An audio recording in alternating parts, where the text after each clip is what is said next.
Well, Doctor, after looking at it, what do you think? Well, I have to tell you, I've examined a lot of these in my time. Yes, sir? But I've never seen one quite like this before. Mm-hmm. I mean, I saw a silver one once. Sure. And a couple that were copper. Right.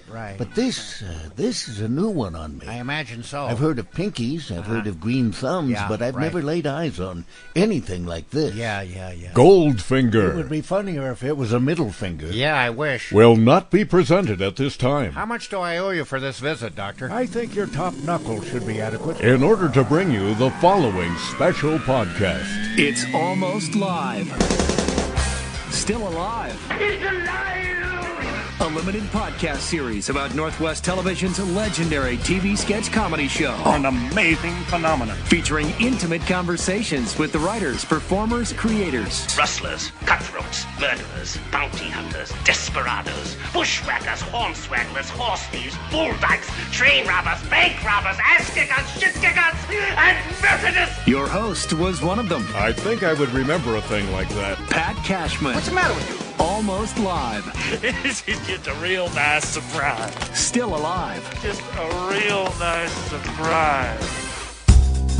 If Almost Live could be compared to a baseball team, Steve Wilson might have been the groundskeeper, at least on game day. He was the guy in charge of grooming the diamond, preparing the field, cutting the grass, drawing the foul lines, raking the infield. He would get things ready, but then, taking managerial duties, he then positioned the players on the field, and he coached them up. He was the show's studio director. Now, like most of the show's regulars, Steve is a native Northwesterner, in his case, Lakewood, Washington, or Tacoma, if you will. He grew up in a house on the banks of Lake Steilacoom. At the age of 6, after seeing his first live TV broadcast at the World's Fair, Steve knew what he wanted to do. Be the elevator operator for the Space Needle. No, that's not it. He wanted to get into TV in any capacity, performing, producing, directing, repairing. So he went to Pullman and attended Wazzu, deciding to forego any thought of being the Coug football team's starting left tackle, and instead majored in communications. Yeah, communications was a major. I should know. During the summer months, Steve worked at Disneyland, wearing sweaty costumes as various Disney characters like Pluto and Winnie the Pooh. Indeed, the folks at Disneyland still say that Wilson was the best Pooh they ever had. After a 6-month internship at King TV, he went to work for the company full-time, becoming a staff director and producer, talk shows, newscasts, sporting events, concerts, and more. And then, in 1985, a different kind of show to direct, Almost Live. Wilson leapt onto the back of that horse and he rode it for 15 years until it finally keeled over, ready for the glue factory in 1999. He moved on to other jobs, like directing Como TV's Northwest Afternoon, which was like Almost Live, but funnier. He even spent 8 months in Hollywood's world of bells and buzzers, directing programs at the Game Show Network in Hollywood. Many years ago, he attended Lakes High School, home of the Lancers. Suitably, Steve has been a freelancer for some time, and today he's the go-to director for Microsoft, Starbucks, Amazon, you name it. Because if you don't, he will. But it's Almost Live that is remembered most fondly. And why not? Steve was, after all, one of the original high-fiving white guys. Well qualified, because he's white, he's a guy, and he's high. Owner of 23 Emmys, both earned and from eBay, I caught up with Steve Wilson from the Magnolia home he shares with his wife, Julie. So here we go. Please forgive the sketchy Zoom internet audio quality. We had fewer than 2 bars that day. Steve, how you doing? I'm doing good, Pat. How are you? Well, I'm here. I'm upright. I'm taking nourishment. I'm feeling pretty good. Fogging a mirror every once in a while? Every once in a while. Okay. Hey, let me, as I explained in our open here, that you, among other things, you were a cast member, you were a writer, but you were called the director of Almost Live. Yes. Now, I think most people, most laymen know what a director is when they see that word in the movies. But what does a director of a TV show like Almost Live do? What are your responsibilities? Well, first of all, I like to think of me as like the conductor of an orchestra in a way where someone will write the music, and someone does the sound, the lighting, all that stuff. Anyway, it all comes through me, and I try and make it better. A lot of the times, if it was in the studio, I would kind of work with a vision of, okay, this has got to be an apartment sketch, and we're going to have a door here and a window here, and then we build that, and the lighting and all that stuff. And if in the script something would happen, I would say, well, we can enhance that with a sound effect, or we can enhance that by placing a camera over here and doing that. But basically, I'm the one that could see it for TV. There's a difference, when you see a play on stage, the director has people hit their marks and so on and so forth. Yeah. And for TV, you've got cameras, and they're like 3 different angles. You do? They can, I never noticed those before. Last I checked, they did, yeah. Oh, yeah. But their home viewer's not going to know that. They're not. Well, I always thought that the people in the cast, they had really no idea what you did. I mean, you just said, go stand there, and you say this, and look, there's prompters. And we don't know all the work you put in before we ever began that show each night. It's a long day, wasn't it? I still don't know what I do. So, but yes, as far as our show goes, from kind of, gathering graphics for the late report, over the shoulders that could enhance the joke tremendously, or not, and but yeah, blocking the show out, which we would do in rehearsal in the afternoon. I would walk through it. Sometimes I'd come down and say, you got to come here and then touch this or do that, and then don't turn to the when we're going to do I used to love to call them the Cashman stare down, where you would say something that was funny, and then you'd cut to the other person, and then cut back to you, and I'd take a little tighter shot to the other person, cut back to them, and then cut back to you, and cut back to them. Wait for the laugh. It would build the laugh. So I actually, you were so good at those. I call those the Cashman cutback. Well, thank you for that. But I guess my point is that even though you didn't write the script per se, you were a writer in a different kind of way, because you were always thinking of, how do I make the script funnier than it is on paper, and that's a pretty good example. I like to say that a director can ruin or make the show, and I always felt like, I don't think I ever ruined a sketch. I think that I didn't put my all into some of them, because we did so many. And let me just say, when I say sketch, I mean the studio sketches, the things. The live stuff. Yes. I mean, for all intents and purposes, the show was called Almost Live. Right. Because it was taped, but it was a live show. It was done live in real time. We rarely, I think I can only remember 1 or 2 times that we ever said, stop, we got to do that over again. Right. It really happened in real time. So it, for all intents and purposes, was a live show.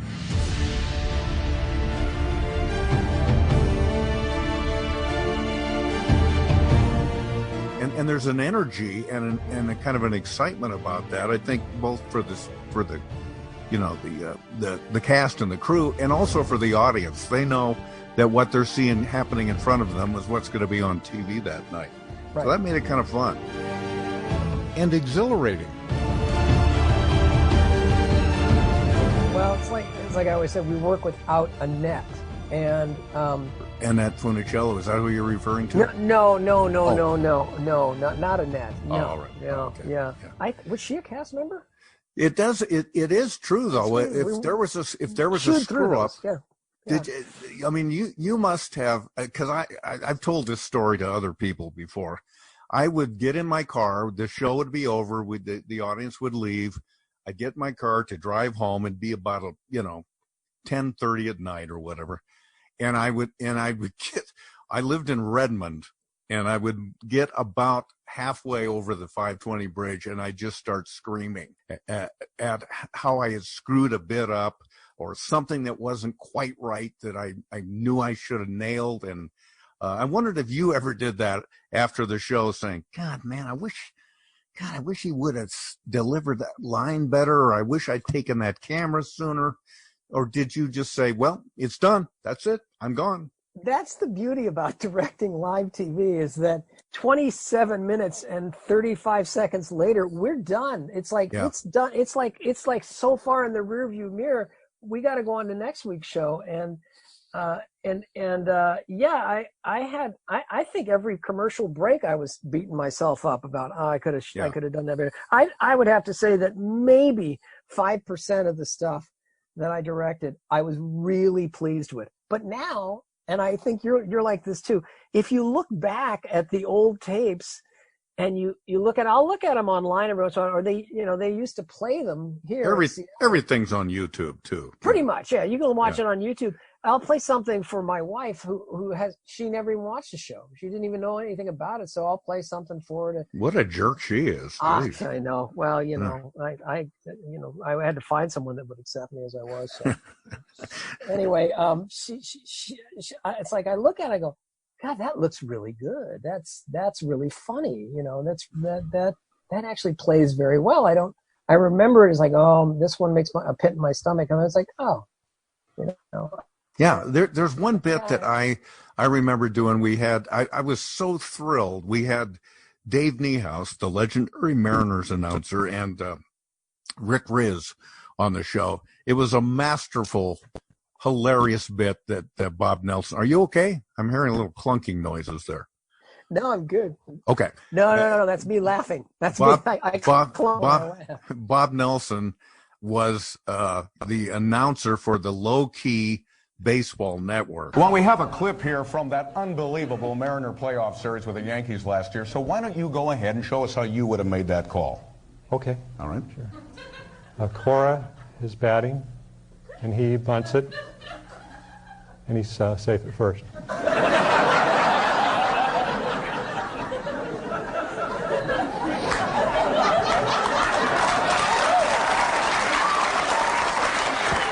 Wow.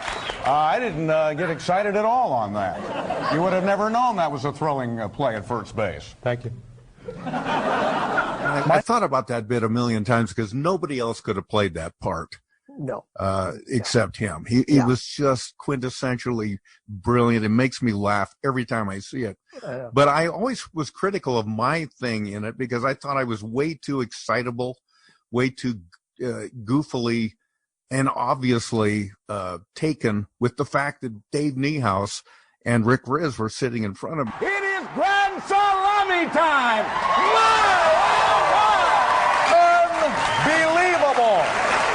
Unbelievable!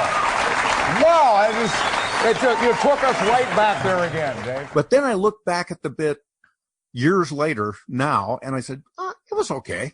I wasn't that bad. Bob Nelson's still hilarious, but I wasn't as bad as I remembered. So, well, I mean, the counterpoint to Bob's low key guy, your excitedness on air makes it that much funnier because it makes him seem that much more.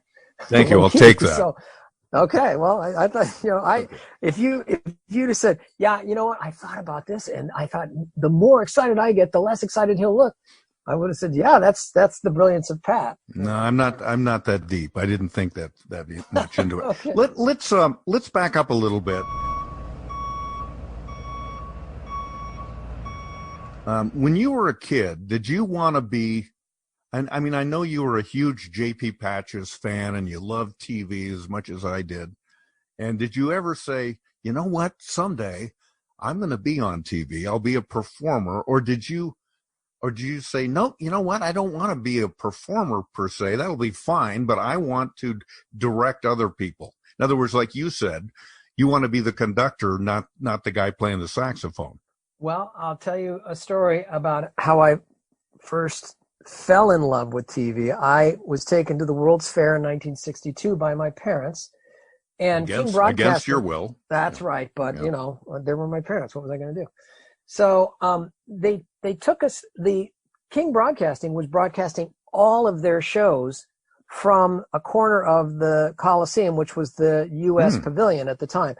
And that meant they had a kids show called Wanda. Wanda is my name. Oh, boys and girls, I'm glad you came. Right, And they had right. a kids show called Stan Borson. Zero darkness, moocher cockers, hullabaloo's above.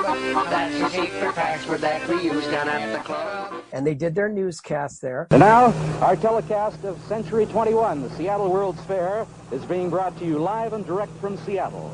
Stay with us as our activities continue. And by the way, may I just say that Ruth Prinz was Wanda. Yep.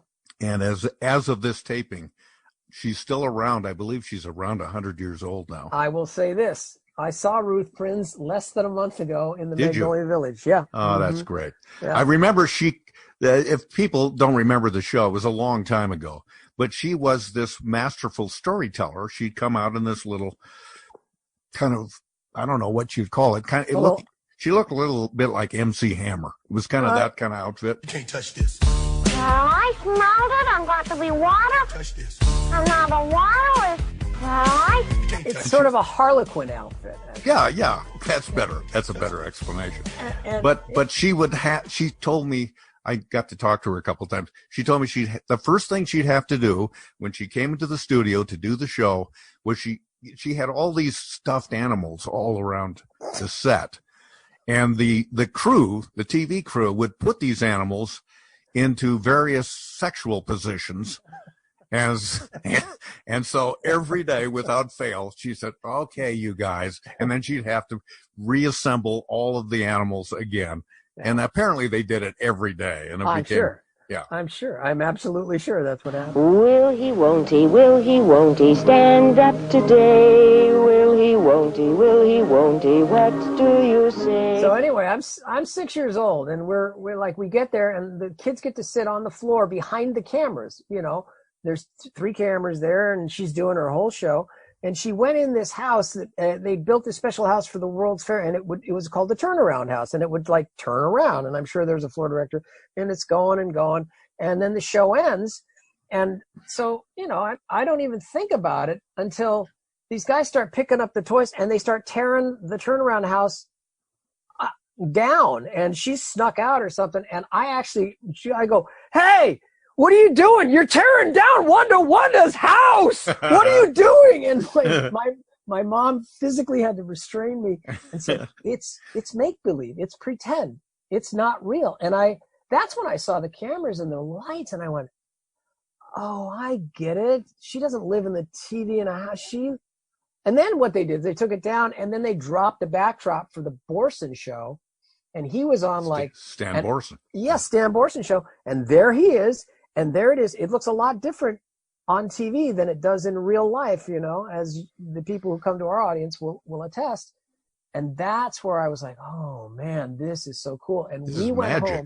My brothers and I went home, and we took peach crates, wood peach crates, and I stood one on an end and then put the other one on top lengthwise and wrote King TV, drew lenses, and a viewfinder on like 2 of them, and then we would pretend to do the Stan Borson show. And either I had kids running the cameras, or I had them, you know, standing behind them, or I had them be, you know, Stan Borson, and we'd sing the song and we'd show pretend cartoons. But that's what we did. That's exact. And we kept those boxes up all summer. You know, I bet a lot of kids did that, not just you, but think of the happenstance that you actually got to do what you were witnessing. Most guys said, well, I guess that was really cool, but I think I'll go work in the jute mill over there, or I'll go be a metro bus driver. But you got to do what you were enthralled with. Right. You still must pinch yourself a little bit. I do. I absolutely do. And it's even today when I'm doing mostly not on air stuff. I do stuff for Microsoft these days, but still it requires the 3-camera talk show format, and then I can whip my way through that stuff. And people who are strangers to TV, they're always like, oh my God, how did you do that? They either say, how did you do that? Or they say, I love listening to you on the headset.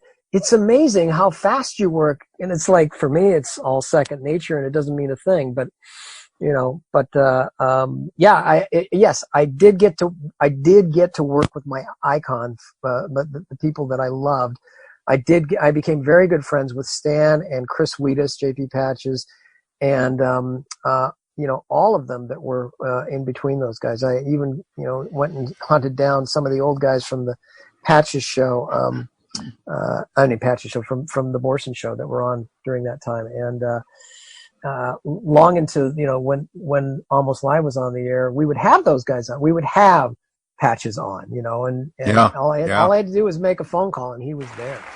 John Keister, you ought to be ashamed of yourself. It was just a joke, JP. You understand? Joke what you did to me, JP Patches. All right, I hate to do this, John. What? You are no longer a 100% Patches pal. Oh, my God. No, JP, come on. You are a Boris buddy. No, JP, please. Yes. Now leave, John. And think about it.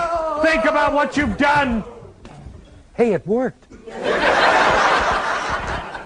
Stand by, everyone. We'll be back with the rest of the JP Patches program. Yeah, he was a wonderful man. And it was interesting because he was on Cairo TV and Stan Borison was on a competing kids show on King.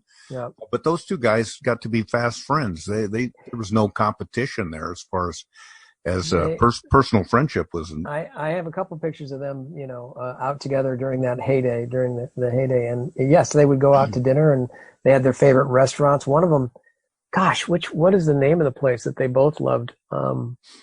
It's a grill out north of town. Can't think of it. But I know what you mean. I can't think of it either. It's it's lousy. I don't know why they liked it that much. It was good in the 50s. Maybe. It was. When the food was fresh. Well, I'll tell you what, they haven't changed the menu since 1957. So it's like, there you go. So you direct all kinds of things. As you said, you're doing Microsoft stuff, probably, powwows between executives and all that kind of stuff. And, but you're kind of a director of all trades. I mean, you can do game shows, you can do newscasts, all kinds of things. Where does Almost Live rank, or a show like Almost Live rank in your directorial assignments in terms of your own personal satisfaction? Number one. I always say that from the very beginning of that show till we faded to black on the last one, that this is an opportunity that just doesn't come along. And it's a real testament to the people who worked the show, the people who allowed us to do the show, even though they didn't understand how it worked or why it was successful. They just knew. And even when it wasn't that good, in the beginning, it was, okay. But it didn't get good until we learned our craft. And that really kicked high into gear after we did those summer shows in 1992 for Comedy Central. And that was a learning experience for me, because I had kind of done the show on, scripts that were scraps of paper and things like that, and kind of did it off the top of my head, how I felt. And it was from a guy, they brought up a guy from LA named Mike Dimich. Yeah, well, I was going to ask you about that because you weren't automatically going to get to be the director of a national show, which it was. Yeah. It aired for 2 seasons on Comedy Central, and you were sort of thought, well, he's okay, but he doesn't have the experience of somebody with bigger chops. So let's don't have him be the director of this show. It's too important, and he's too green. Right. And the thing is that did you have to fight for that? No, no, I did not. I was disappointed, but I was happy that the show was national and that I was going to be a part of it. And I was going to be, part of the on-air part of it, which to me was like, oh, this is great. I'll do anything. It doesn't matter. I don't have to direct it. However, I did feel that I would be the better choice for that. And I didn't really have to do much to prove that, because the show that, he did took him like 2 days to prep, and the show that I did took like 2 hours for me to prep, because I'd already been doing it for the last exactly. I mean, years. the reason Comedy Central wanted to buy the show was because it was good. They said, oh, this is a good show, we should put this on. So why wouldn't they have the guy that's already directing the show be the director of the show? But I know how that business works. And it's what I call Hollywood rules. Yeah. Because basically, if you work in Hollywood, you rule, even though, you they call it, you can't be a hero in your own hometown. They've got, oh my God, we've got to bring it into someone else. So, but the best thing is that he did his show first. We all went to lunch after it was over. I did my show in the evening, and it was like, well, that's it. No retakes. We're done. And after that, it was Jim Sharp said, yeah, he actually sent Mike home that night. Said, yeah, thanks for coming up. And I don't think Mike wanted to stay. I really don't. I think he wanted to go. So he was happy. And you mentioned Jim Sharp. He was there right out of the gate in the original production of Almost Live. Indeed. As a producer, and ultimately wound his way up to be the vice president at Comedy Central years later, and is retired from that now. But it's amazing. You think of the trajectory of so many of these people, from Bill Nye to Joel McHale to Keister. Everybody kind of launched off of this show. Right. Because they got a chance to prove that they were actually pretty good. But if that show had been canceled early on, which rightfully it should have been, because as you said, it was getting no ratings, and it arguably didn't find its footing yet. We wouldn't have heard any of these people probably ever again. No, I don't think so. And it is just a matter of, like they say, it's talent and timing and just complete luck of those three things, coming together, and then just the sheer will to hold it together, and also in tough times, and also the will of those that wanted to make that thing national and wanted to sell it. I don't believe that King, there were some at King that were really behind it, and others that were like, yeah, no, we need to buy more news stuff, or we need to put more money into Seattle Today for another cooking segment or something. Yeah. This was something that, Bob Jones, it was sort of. He was King TV's program director at the time. He's the one that I believe that said, we got to have something for this new hour at 7:00. I think it had to do with that network TV used to start at 7, and the FCC said, you got to give that back. That's going to be the family hour, and that's going to be local TV with homegrown material, and that's where syndication really took off. Is like, the syndicated game shows and the syndicated shows that had been on the air before, because a lot of stations didn't have the wherewithal to do that, and that's what Almost Live was. Is that they wanted to do a strip show 5 days a week that was comedy based, kind of like the David Letterman show, and so it was going to start off slow once a week, and then they were going to try and extend it to 5 days a week. Well, it didn't work. They did have Seattle Tonight. I'm Dick Klinger. Join me for Seattle Tonight tomorrow night. Hey, so tell me, how did it come about that you became the director of Almost Live? I mean, you were directing TV news, and you weren't the first director. No. That they thought of to do that show, right? No, and I was doing, I think at the time I might have been doing Seattle Today. Seattle Today, weekdays at 9 a.m. Mark Warner was assigned the show to begin with, and I think he did, like, I couldn't tell you how many shows he did, but I did the pilot. See, I shot the pilot, and the pilot was called Take 5, and basically all I did was transform the Seattle Today set. I brought in a whole bunch of now weren't there a couple of pilots? There were at least 3 pilots. Wow. And I only directed the Take 5 one. But there was one that's what's his name? He's still around. Why can't I think of his name? Oh, David Silverman. David Silverman, thank you. He's a good friend of mine, and I can't remember his name. There you go. He hosted one that was a sort of a beat the clock game show type of thing, and interviews, and that was like, what is this? And I don't remember. Didn't they bring in a stand-up comic also from Washington, D.C.? That's what I'm remembering. That was, I think, to co-host with Silverman, or am I wrong about that? Well, I didn't have anything to do with that show. I was doing my daytime thing. And then the last one that we did was with Ross, basically supposed to be like a David Letterman, local David Letterman. And so it was formatted that way. He came out, he did the monologue, and we had a band. And live band. Thank you very much. Welcome to the show, everybody. And the show was basically my house. You've been to my house. It's like Shakey's Pizza on steroids. So I brought in like a bunch of signage and the slot machine I had and all those props, the Mickey phone prop to put on the desk. And we decorated the set that way. And he did the show, and he did a sketch in the middle of it. They had done a field sketch called Chopper 5. Remember that? Yeah, I do. Yeah. That was a takeoff of Cairo TV had their helicopter called Chopper 7. Yeah, we had Chopper 5, and that was actually it was a motorcycle. It was a motorcycle. It was a chopper motorcycle that had a sidecar. It was pretty funny. Yeah. And then that was the pilot. And well, I can say this, that a couple of those first shows. First of all, it was an hour long when it launched.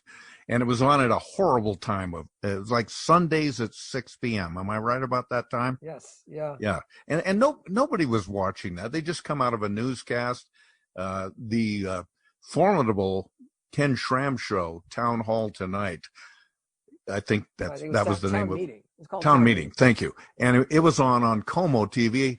Meanwhile, Almost Live, as a new show, was just getting pummeled. I don't think they were getting any ratings at all, because I don't even know if it was well introduced to begin with by King TV. Here it is. Take a look at it. If you happen to be stumbling around the dial, you can check this out. And maybe occasionally they might run a promo. Hi, I'm Ross Schaefer, and I'm not going to take a lot of your time because it's so cold out here. Remember when you were kids, we would take those candy cigarettes and go, and everybody thought we were smoking? You can do it right now. Let me tell you, on the show this week, I have a big guest, and I'll tell you who it is in a minute. But Joe Guppy is going to review this book in Book Look. And John Keister has some bit he's going to do called Hoophead.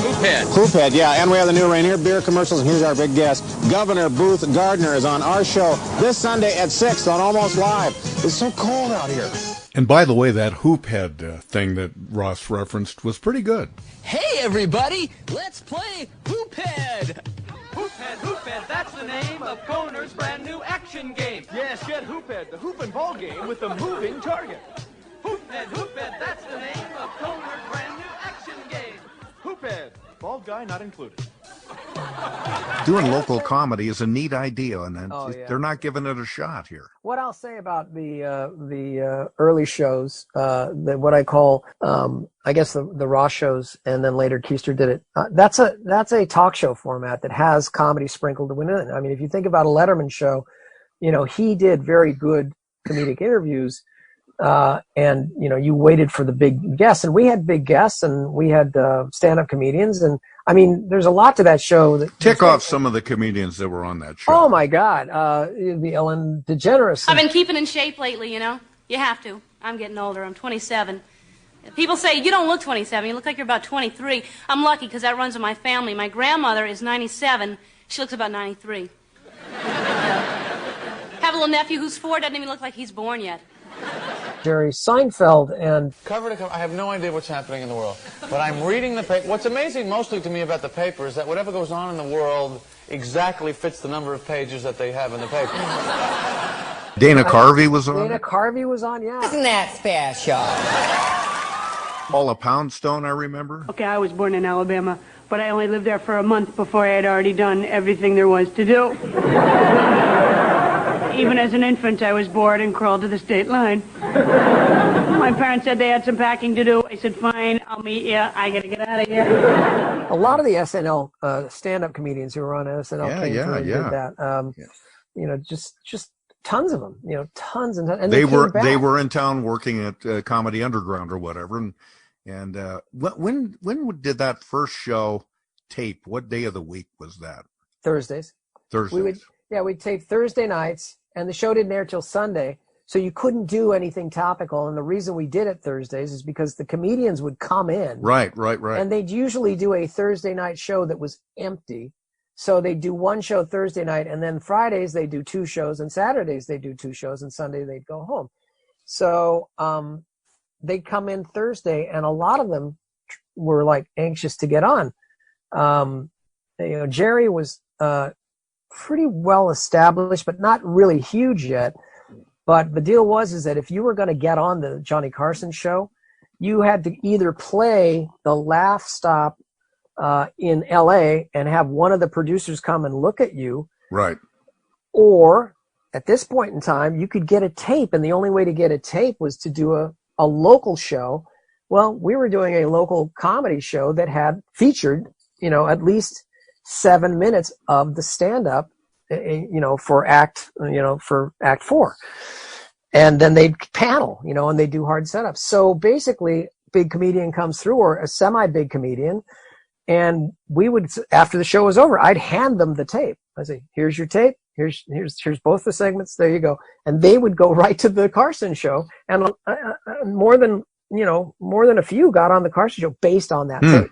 I didn't know that. Yeah, we had no problem, getting the stand-ups to do the Thursday night show. That's why we had such great names. And we would take them from, there was the Comedy Underground, and then there was Giggles. And so those were the two clubs that booked the big names. I remember when the show got underway, and I always equate this to like a college newspaper. I was the editor of my college newspaper. It's how I was able to pay my way through college. But invariably, at any college almost, especially back in the day, there would always be an underground newspaper that would rise up. They would say that, the newspaper, the college newspaper, you're a toady for the man. And we want to talk about some real issues, damn it. And so we're going to start our own newspaper. Yeah. And that would usually last about one issue or maybe two. And then they'd run out of gas, run out of ambition, run out of writers, run out of momentum. Right. Almost Live, in my estimation, seemed like that to me. It was like they came roaring out of the gate, and then, my God, this is hard. We got to do this an hour of material every week. Yeah. We don't have the staff for that. And that's why they would come to, people around the station like me. Mm-hmm. I was working at King, but I had nothing to do with Almost Live in those days. And they said, God, man, if you could do any bit, or you got any ideas? And they were just, fishing around everywhere to try and put something on the air every week. And again, it made that show look like it was very likely to not survive. But it gave people like me and other people the opportunity to say, well, okay, I don't know anything about writing scripts for comedy, but sure, I'll give it a shot. And man, I got to tell you, some of that stuff is so bad now. But that's how you learn. Let me just say, I was in on the committee that hired you for King. And you on your resume tape was the Farndark stuff, Professor Farndark for the Midnight Theater. What was the Peculiar Playhouse? Yeah, this was in Boise, Idaho, and it was on a station called KTVB, and I hosted a late night. There were a million of them in every market. This was a late night monster movie show. Yeah, but you weren't Dracula. You were this goofy professor, this nutty professor, and those bits. Oh my God, they were fleshed out, and you get paid a tribute to several silent comedians. You did stuff that was like way off the mark, and I was like, this is amazing stuff for a local midnight movie thing. So let me tell you about that, and this is not self-aggrandizing, but Boise at that time, and this is a long time ago, there were only the local stations. There was no cable. If you can believe it, in a market, relatively good-sized market like Boise, it was only the local stations, and most of those signed off around midnight. Our show ran on an NBC affiliate, and because it was in the Mountain Time Zone, Saturday Night Live aired from 10:30 p.m. to midnight. Yeah, right. And then the station would normally sign off then, but I can't remember how it came together. I said, hey, could we do I went to the station manager. Could we do a late night horror movie show? And I'll be the host, and we'll do stuff, and you could sell, advertising in there, and we could stay on the air till maybe 1:30 instead of signing off at midnight. They went for it, and so we were on for about 6 months, and then the station manager decided, this is stupid. It's a waste of time, and so they canceled us, and I was really hurt. And then this just doesn't happen in real life. Then about a month later, they come back to us and they say, good Lord, have you guys seen the ratings that you guys got for this stupid show of yours? And I remember they said we got a 90 share. And for people who don't know what that means that 9 out of 10 people with TVs were watching that show. Yeah. And of course, I can't be happy about that because I'm brooding over, wait a minute, what were the other 10% of the people watching? Snow? They were preferring snow or test patterns? Yeah, they were sleeping. But nobody really watched the show. Oh, but God, if you were staggering in on a Saturday night and you were drunk and you're looking for a little TV, there it was, Peculiar Playhouse. And wow. we went out and paid $50 per movie. And they were the worst movies you could imagine. So we had fun with that and openly said, this is a piece of crap. Here it is tonight, The Beast of Yucca Flats, or whatever it was. The best part is coming up. That's when there's a little part where it says the end. Have you ever noticed that on a movie? Well, that's coming up, and I think you'll enjoy that part a lot. So when Almost Live came along, I had been hired at King to be a commercial producer, so I wasn't involved with that show.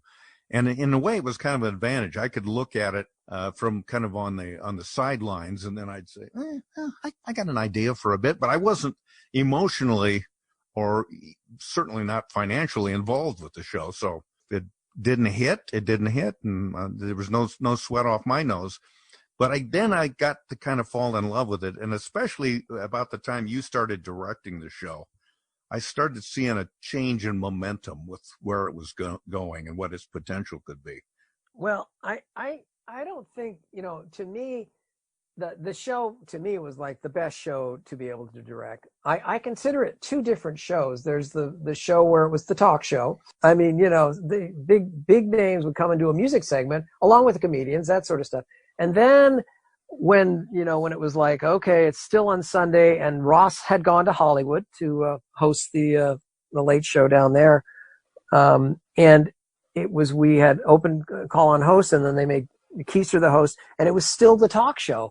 And it just wasn't there. It was like, we were fumbling. And so I do remember that summer that we put together a few shows to run after the basketball finals, and they were half-hour fillers that had the best tape bits.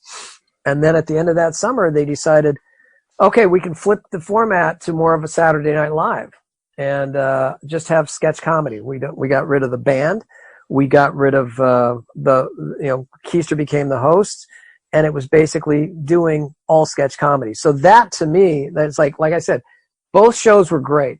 But the one that really started knocking the ball out of the park, and that's where we brought on people, that just basically did that sort of work.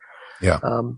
That's when it really took off. Yeah. Well, it's also worth mentioning that it got into a more enviable time. Yes. Slot, which is right before Saturday Night Live. I forgot. That's when Saturday Night Live started to really suck. Lauren Michaels had left the show and handed the reins over. And they hired a bunch of lot of Hollywood movie stars that were young, but nobody who had really good comedy chops. And the show was tanking week after week after week. I know, because you would think that everybody would resent the fact that they had to wait around a half an hour for this stupid local comedy show to get over with before they could watch Saturday Night Live. So it was a happy benefit that SNL was actually not very good. But this is the way I remember. It took 3 years to go. And it's like the first year I was like, people were going, what is this before Saturday Night Live? Those that hadn't had the chance to watch SNL, because we were on it at 11:30. And the second year was, this show's not bad. And by the third year that we were on at that time slot, we were just knocking the ball out of the park every night. And then we went national. So, but it did take 3 years of pushing SNL back to midnight. And then there was this, now SNL has been retooled, Lauren's back, and he wants his time slot back. And, God love him, Craig Smith said, no, We're keeping it. Craig Smith, a program director at the time. Right. Yeah. Let me ask you to tell some stories, kind of the behind the scenes sort of stuff, the stuff that went awry, or that, I think a lot of people remember the notorious Space Needle collapse bit on April Fool's. Did you have a hand in that? I did, and the hand that I had in it, I watched the bit, the pre-tape bit that ran at the beginning of the show where we knocked over the Space Needle, and for people who may not know, and I assume because you're listening to this that you probably have watched the show and know a little of its history, but the idea was that it was an April Fool's show, and it was one of those, maybe one of the handful of shows that was actually not on tape, but it was live. Right. And so the idea was that we'd start the show as normal, and then there'd be this breaking news interruption. We interrupt our regularly scheduled programming for the following special report. Good evening. Approximately 7 minutes ago at 6:53 p.m., the Space Needle collapsed. You take it from there. Well, yeah, and the other thing is that you have to remember, our show was still Sunday nights at 6. Okay. Right. And it was the talk show format. And so we were trying to figure out how we're going to save this show, and this was during that time, And was Keister was the host? He was the host. He had been deemed the host the year before, and so we were trying to figure out how we're going to save this. And so one of the things was, well, you know what? Let's move it to Saturday at 7 o'clock, and we'll take and that's when Lifestyles of the Rich and Famous was on. So we basically swapped time slots without telling anybody. And so Saturday night comes around and everybody's finished their dinner and all everybody's watching Lifestyles of the Rich and Famous. And this show comes on, and it starts with this open, that gets like maybe 15 seconds or 10 seconds into it. And it's like, boom, we interrupt this program to bring you a special announcement. The Space Needle has fallen over. Information at this point is incomplete. We do know that injuries are minimal. Fortunately, the needle was nearly empty when the accident occurred.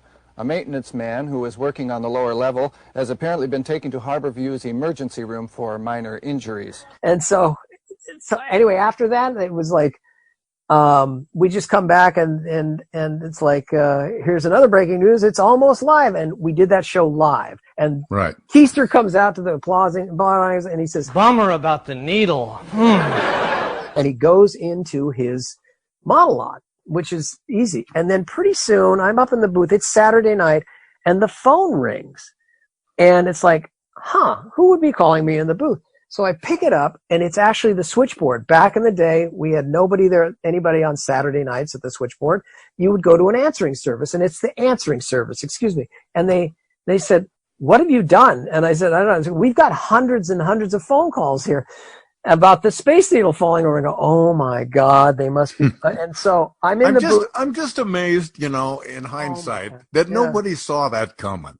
Well, and the thing that only saved me, that made me feel good, is I saw that tape bit, and Staten called, and I said, we got to put something on here that says that it's April Fool's. And there's a little chyron up in the corner that says Saturday, April 1st, whatever year it was, 80 something, April Fool's Day. It says that on there, April Fool's Day. And I said, we got to put that on there. And that is the one thing that really saved our butts. Because well, you sounded like you just exploded there. You okay? Yeah, let me just start over. I take the phone call, and in the booth, and it's a 2-minute break, and it's the answering service. And they say, what have you done? And I'm thinking, oh, great. So I talked to Bill, the producer downstairs, and I said, look, we got to come back and show them that the Space Needle is still standing. And luckily for us, since it was a live show, we had set up a live camera to do a bit. We had taped a $20 bill to a phone pole on the street, and the first person to drive down here and get the $20 bill got it, So I said, swing around and shoot the needle. And so they did, and Keister came out after the first break and said, hey, it was a joke. The Space Needle, it's still standing. He pointed it out live, that sort of thing. So that's the only thing. But it was, boy, we knew we had done something the next day. Yeah. Even that night, we kind of got a little bit yelled at. So I always felt it was kind of a War of the Worlds kind of thing, which is a really old reference for people, but Orson Welles put on this War of the Worlds thing, but he made it into kind of a newscast, and people who were listening panicked, thinking that we were being invaded by Mars. And make out a small beam of light against a mirror. What's that? There's a jet of flame springing from the mirror, and it leaps right at the advancing men. It strikes them head on. Oh, Lord, they're turning into flames. Now the whole field's caught up by the woods, the barns, the gas tanks for the automobiles, spreading everywhere. Coming this way now, about 20 yards to my right. Ladies and gentlemen, due to circumstances beyond our control, we are unable to continue the broadcast from Grover's Mill on the surface of the planet. We continue now with our piano interlude. In point of fact, I have read there was almost nobody listening to that War of the Worlds broadcast. They were listening to something much more popular on another network. And I think Almost Live 2 didn't create the kind of panic it could have, because it still didn't have that many viewers. But the rumors started. It would be like Dolores saw it, and she calls Gladys and says, "Dan, you got to turn on the TV right now. The space needle just..." And then it started growing exponentially from there. But I think, in point of fact, very few people actually saw the bit. Well, I'm guessing. I do know that the 911 line was swamped, and that's enough to get in the way of real 911 calls, where you got a bunch of chuckleheads who are like, thinking that that's it. But there's also the story about the guy in Spokane who drove, his daughter worked at the Space Needle, so he drove all the way over, and he was very angry about driving all the way over. Yeah. And it's like, really, you couldn't have called her, or you couldn't have called the Space Needle and say, "Are you still standing?" No, he had to drive all the way over. No, we're not standing anymore. That's right. No, thank you for calling. Yeah, really, we've collapsed. We're done. Our phones are still working, but we've collapsed. Yeah. Yeah. But I think I've heard the argument made, and I think there's some validity to it, that a show that was struggling for ratings, that all of a sudden became a national news story. Exactly. And that didn't hurt. I mean, yes, it was unfortunate that people got scared and upset and terrified in some cases, but it sure put the show on the map. And after that, it was up to that show to deliver the goods. Right. But yeah. We got the spotlight for that one shining moment by accident, and now it's like, okay, we have their attention. We got to make sure this is going to go. So. What else do you remember from the show that most people wouldn't know about from your experience that happened, up in your directorial booth, or things that you observed along the way? I remember a pretty popular stand-up comedian back in the green room, as we used to call it, getting ready to come on our show, just pounding sugar cubes like crazy. And then, I'm so naive, I didn't know what that was all about. And somebody says, "Oh yeah, if you're into cocaine, man, that's a good substitute until you can get the real thing." I remember seeing that going on. Well, I remember Joe Walsh's writer called for a quart of Joe Walsh of the Eagles. Yes, the Eagles. He came and he performed Rocky Mountain Way, and he forgot the lyrics because in his writer was a ice cold fifth of vodka, which was completely gone before he went on stage. Oh no! So, yeah. Oh my God.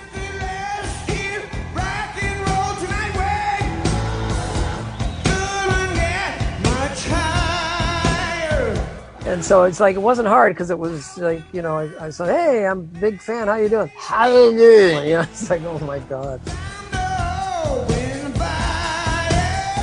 Well, I remember that in the early days, when the live audience would show up, they'd be out in the waiting area, and they'd all be served wine or some other liquor.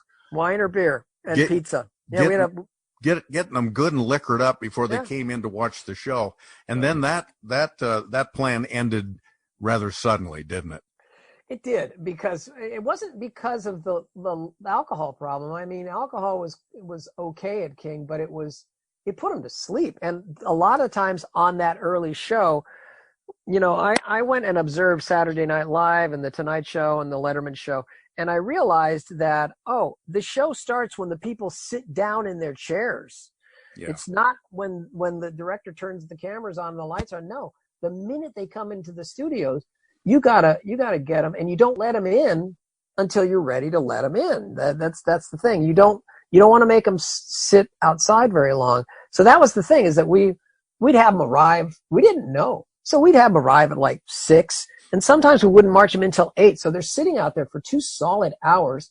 They're drinking, they're eating pizza, and now they're pissed off because, so how are you going to make a bunch of pissed off people laugh, Yeah. You have to I had always heard that the alcohol experiment ended when a guy blew chunks out in the audience. Is that true? I don't doubt that happened.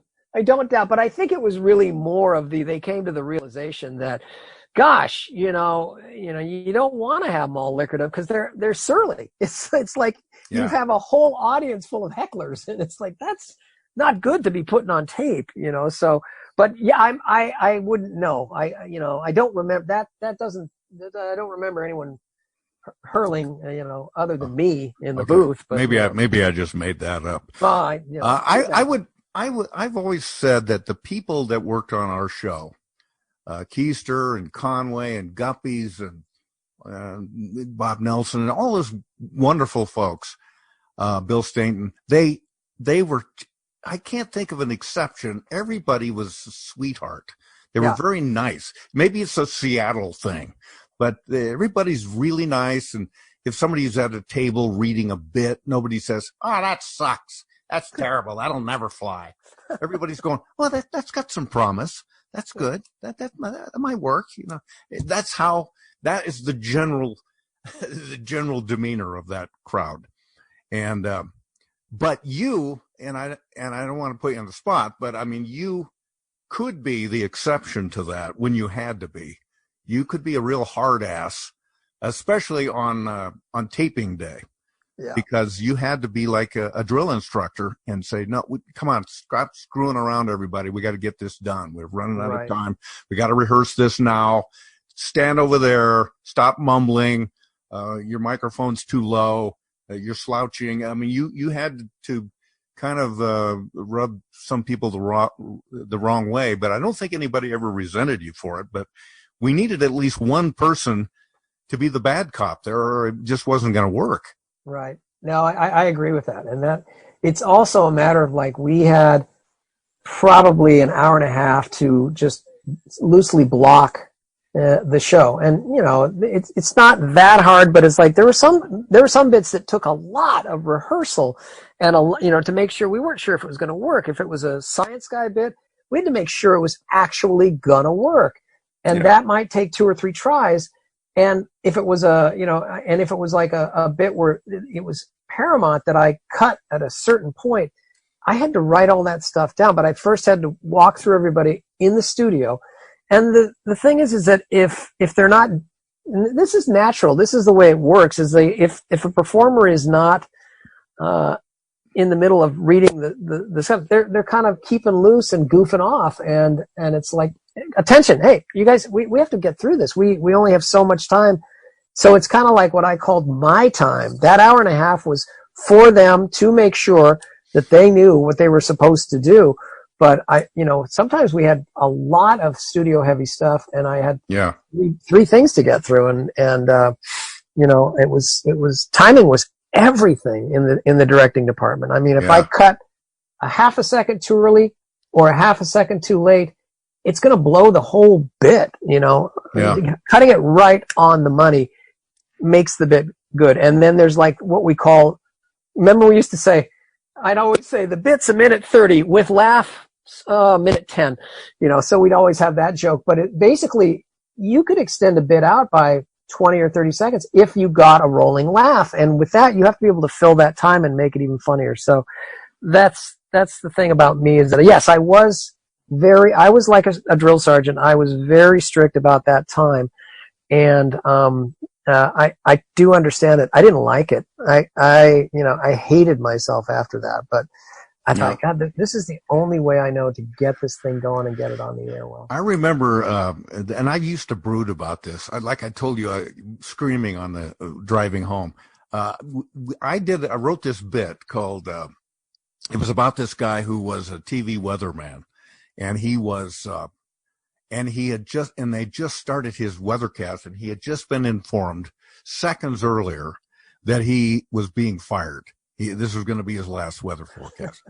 And so the whole bit is the guy's anger is mounting and mounting and mounting. And now it's time for the weather with Brian Dixon. Hi, everybody. Meteorologist Brian Dixon here with tonight's weather forecast, which I was just informed exactly 30 seconds ago is going to be meteorologist Brian Dixon's final weather forecast on this television station. So let's get right to it. We've got some high pressure building here off the coast, a lot of heavy pressure to get Brian Dixon out of here, even though he worked his butt off for this station for 7 years. This system's going to bring with it some heavy winds, which will hopefully cause a great big tree to fall over and crush 2 or 3 of the station's stupid-looking news vans. Temperatures around the country, 67 degrees in the 12th largest market of the country, Minneapolis-St. Paul, where Brian Dixon turned down a very nice offer a couple of years ago because he was made a lot of promises, you know, to stay here instead. Now take a look at that 72-degree temperature over there in New York City, where Brian Dixon had a close friend with ABC who said that the Good Morning America weathercaster job was Brian Dixon's for the asking. But Brian Dixon didn't take that job because Brian Dixon had the silly idea that loyalty counted for something. But I remember I had practiced that thing down to a T. I really wanted a certain kind of timing to it. Yeah. And it's a live bit, and it's at the end of our show. Yeah. And I'm getting ready. I'm in my place. I'm getting ready to go. And then I get word from you that, hey, we're running really short on time. Pat, you're going to have to race through this bit. Just go as fast as you can. Well, it looks like Brian Dixon's getting the hurry-up sign over there, and that's probably so we can zip over and show you some lame live report from a street festival, which if anybody watching this moronic newscast cared a rat's ass about, they'd be at. So that's it for meteorologist Brian Dixon, who actually is a meteorologist, but that obviously doesn't really matter around here, because unfortunately, what Brian Dixon is not is a blonde bimbo with gigantic hooters who's banging the headboard with the news director every night. So there's your stinking weather! And so I do. And it didn't work for me as well. And I just thought, damn it. And then after I raced through the bit and we're waving goodbye to the audience at the end of the show, these really long credits go on. And I'm thinking, wait a minute. We weren't out of time. Why did he tell me that? And I just sit and pouted about that forever. Oh God! Oh, I'm so sorry. Hey, do you remember? I did a bit, and there's everybody's in the cast has those sketches that they are most commented upon, and mine was this bit called Roscoe's Oriental Rug Emporium, and it was basically that they're going out of business. Yep. And this is a little bit of it. At Roscoe's Oriental Rug Emporium, we're saying goodbye. We're closing our store forever, and you can save like never before. Roscoe's Oriental Rug Emporium is saying, that's it, it's over, we're done, time's up, farewell, so long, toodaloo, we're out of here. We really mean it, no kidding. This is really it this time. I know we've said it before, but this is the real deal this time. And so, I remember you directed it. It wasn't live, but we did it live on tape.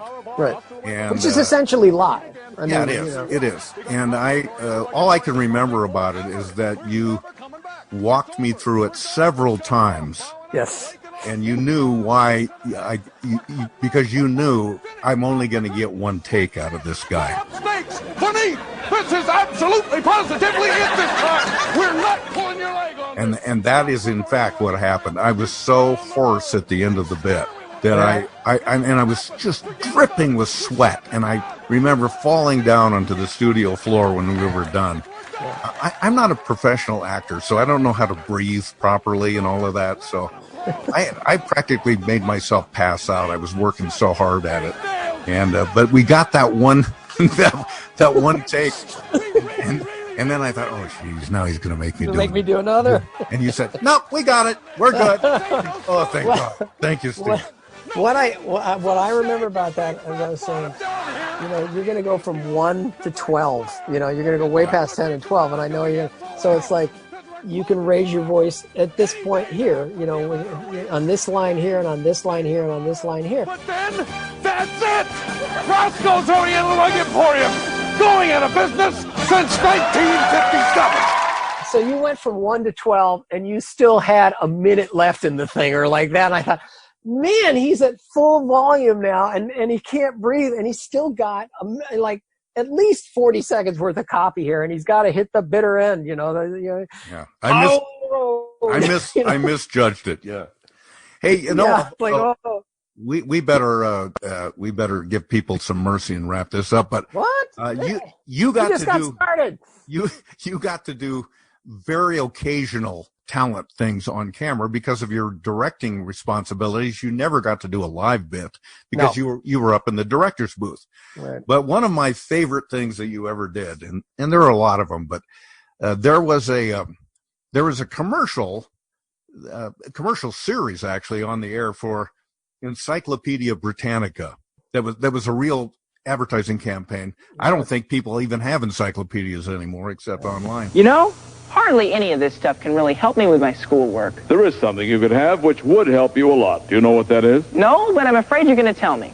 Yes, it's the new Encyclopedia Britannica. Encyclopedia Britannica. Now you tell me. I've got a report due tomorrow. On what? On the exploration of space. Take a look at this. From the first beeps of Sputnik to the triumph of the Apollo moon landing. All right. Well, since this has turned out to be a Britannica commercial, I guess you're going to tell me how somebody could get a set. Actually, I thought I might, yeah. And I suppose you're going to throw one of those 800 numbers up on the screen. Am I right? Might as well. But so we did a takeoff of that commercial, and you're this snot-nosed kid on camera. Yeah. And I just love the bit because I'm off camera and I'm talking to you, and you don't see me, you just see you. Yeah. And then this is the bit. Oh, pardon me there. Excuse me. Kid, what are you doing? I'm just finishing my report on Watergate. Want to hear it? Sure, why not? So in conclusion, Watergate was a conspiracy masterminded by Nixon, the FBI, the CIA, the Pentagon, and several members of the Osmond family. That's quite a theory. What are your sources? I got it all right here. From Oliver Stone's World Book Encyclopedia. It's a multi-volume documentary of Mr. Stone's version of the world we live in. That must make for some lively history reports. Oh, it's not just history. I did a science report about how the universe began. You mean the Big Bang? Well, Oliver thinks it was actually a series of explosions caused by aliens from a parallel universe. Right. Oliver says our government knows about it, but it's covering it up. Well, that makes sense to me. And I did a report on rainbows. Oh, of course. Oliver thinks they're an elaborate scientific hoax devised by politicians to distract us from government corruption. That's getting a little far out there now, isn't it? Shouldn't you be putting that 1-800 number up now? I'm getting to it. Well, Oliver Stone thinks you're a little slow in getting to it. Oliver thinks you're part of a conspiracy to keep the people from seeing the 1-800 number. Here's your 800 number. Can you see it? Where? Here. Where? Right here. What? There. Wanting to do that for a long time. Anyway, call the number on your screen to order Oliver Stone's World Book Encyclopedia. And I love that I just hit you in the chops right at the end. Yeah, you did. But it was actually, you pulled it and it was fine, but we have that lovely sound effect. And I have to say, I called, the part of my deal as being a director, do you remember my old office? I had like 200 carts in there, which later all went into the instant replay, which I still, I still have all these sound effects, but they were certain sound effects that's like, where are you going to get a slap like that? And that was a good one. Like, it was. And it's like, I couldn't find anything. So I would hold on to these things. And then when we do these live bits, I'd go through the carts and I go, I need a slap. And I need a car crash, and I need this. I need a knee to the groin. Yeah, I need a knee to the groin. I need a fist fight. I need this. I need whatever. And they were all sound effects that I carefully culled and kept. I didn't just like go to the regular records, the sound effects or the music records. If we needed it to be like a talk show that was kind of 60s, I went out and pulled those Cinemex things, and I had all that stuff. Do you still have it? Absolutely. It's in my attic. I have every single script book, every single rundown. Do you really? Wow. Yes. They're upstairs. They're all there. Because I was in radio, I had easily 1,000 CDs of music CDs. Yes. And about 2 weeks ago, and I just took them all to the dump. Oh no! It was painful, but I just said I can't keep these anymore. Anything I need is on YouTube, or I can find it online. Yeah. But man, it just pained me to throw them away. I mean, there will be people that will buy CDs. You see those signs in the windows, but they're only going to pay you like 3 cents or something. I didn't figure it was worth it to haul all of those. And then for some guy, to say, we don't like that one. Nah, that one's not good. We might take that one. Nope. Yeah, this one's okay. Yeah. I don't need that. I'm just going to throw them away. Can't take it personally. That's just the way it is. But I do take it personally. I have, like I said, I have all the scripts, and I have all the shows on VHS, never transferred them over to the DVD, although I had probably many opportunities, and I have a machine that'll do that. I don't even think those VHSs will play anymore. They've been up the attic for you're right. 20 some odd years. Well, Steve, it's been a fun gabbing with you, man. This is I don't know how interesting this is to anybody else, but I'll tell you one thing. I'll listen to it. I'm not sure if King is still running Almost Live. Unfortunately, they're not. They stopped running it in September. I never have talked to anybody about it, but I just noticed that I had it on my my DVR thing, the recording, and it would pop up, and I would, they'd run it after Saturday Night Live, and then so it ran through the year 2019. It did, and then continuous reruns. Yes, so the show began in 1984. So you do the math. Yeah, that might be the longest running show in Northwest history, if you think about it that way. Yeah, I think it had a good run anyway at 15 years on the thing, and then like in repeats it was like 20 some odd years. So like that's crazy. I hope people don't pay too close attention to the show. They'll realize that I wrote the same bit basically over and over and over. That's what I tell them. It's like I tell my friends when I go out with Julie.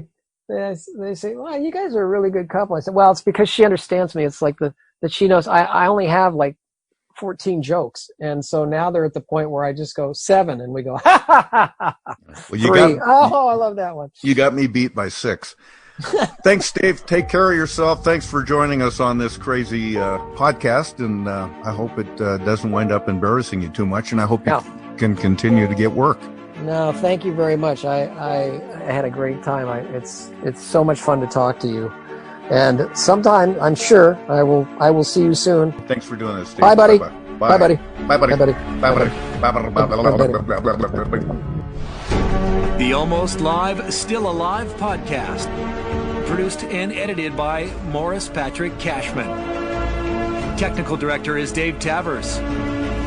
And special gratitude to the legendary Kenneth George Buford McCaw, Almost Live's chief archivist. And thanks also to King TV Seattle.